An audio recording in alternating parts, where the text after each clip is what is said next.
প্রিয় বন্ধুরা, আশা করি সবাই ভালো আছো। এখন চলছে বর্ষাকাল। আর বর্ষাকাল মানে বিশেষ করে আমাদের এই গ্রাম বাংলার দিকে ব্যস্ততার নানান ব্যাকুলতা। পরিবেশের চারপাশটা জল থই থই।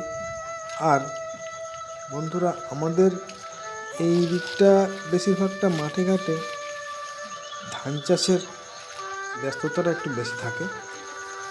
তাই কম বেশি আমরা এই সময়টা মাঠে ঘাটে ছুটে বেড়াই ও তার সঙ্গে সঙ্গে পরিবেশের চারপাশটাও প্রকৃতির খোঁজ নিতে বেরিয়ে পড়ি। আজও সেইভাবে কাজের ফাঁকে আমি বেরিয়ে পড়েছি প্রকৃতির সঙ্গে মিশে যেতে। চারদিকটা শুধুই সবুজে সবুজ। বন্ধুরা, এই বর্ষাতে গাছপালাগুলো এক নতুন মাত্রায় আনন্দে মেতে উঠেছে, যাকে বলা যায় এক কথায় নতুন যৌবন শুরু করা।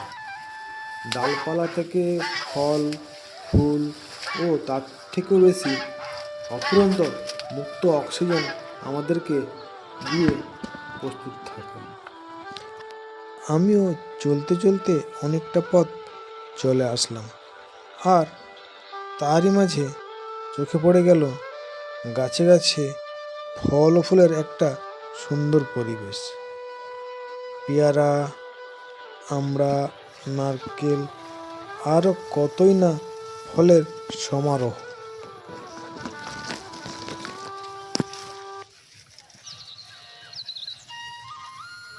তাই বলবো বন্ধুরা, এই পৃথিবীতে যত রকম প্রাণী আছে সবার বন্ধু কিন্তু এই গাছপালা। তাই সবাই কম বেশি গাছ লাগাবেন, গাছের যত্ন নেবেন। আমাদের এই এত বড় পৃথিবীর ভারসাম্যটাও কিন্তু এই গাছগাছালিরা ঠিক রাখতে পারবে। যত বেশি গাছ লাগানো সম্ভব হবে তত বেশি আমাদের এই পৃথিবীটাও আরও স্বাস্থ্যকর ও সুন্দর হয়ে উঠবে। আর বন্ধুরা, জানিয়ে রাখি, গাছ লাগানোর সঠিক সময় কিন্তু এই বর্ষাকাল। শুধু একবার এই বর্ষাতে গাছ লাগিয়ে দিন এবং অন্যজনকে গাছ লাগানোর জন্য উৎসাহ দিন।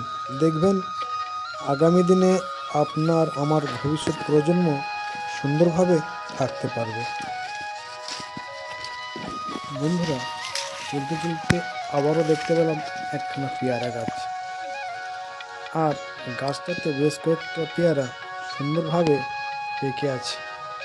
আর আমি সেখান থেকে একটা তুলে কামড়ও বসিয়ে দিলাম। সেই মধুর স্বাদ, যেমন রসালো তেমনি মিষ্টি। বন্ধুরা, এই ভেজালযুক্ত পৃথিবীতে পৃথিবীর দেওয়া দানই হচ্ছে গাছের ফল। আর এই ফলই হচ্ছে আমাদের শরীরে রোগমুক্ত পুষ্টিকর আহার। একবার বাড়ি ফিরে যাব। আকাশের অবস্থা বৃষ্টি আসলো বলে চারিদিকটা দেখছি কালো মেঘে ঢেকে আছে। ভারী বৃষ্টি এলো বলে, আর ঝিমঝিম করে তো বৃষ্টি সে তো অনবরত লেগেই আছে। আজ এতটুকু, আবার দেখা হবে। বন্ধুরা, এই বর্ষাতে সবাই ভালো থাকবে, সুস্থ থাকবে। আর বন্ধুরা, ভিডিওটা ভালো লাগলে একটা লাইক করবেন ও প্লিজ একটা সাবস্ক্রাইব করবেন।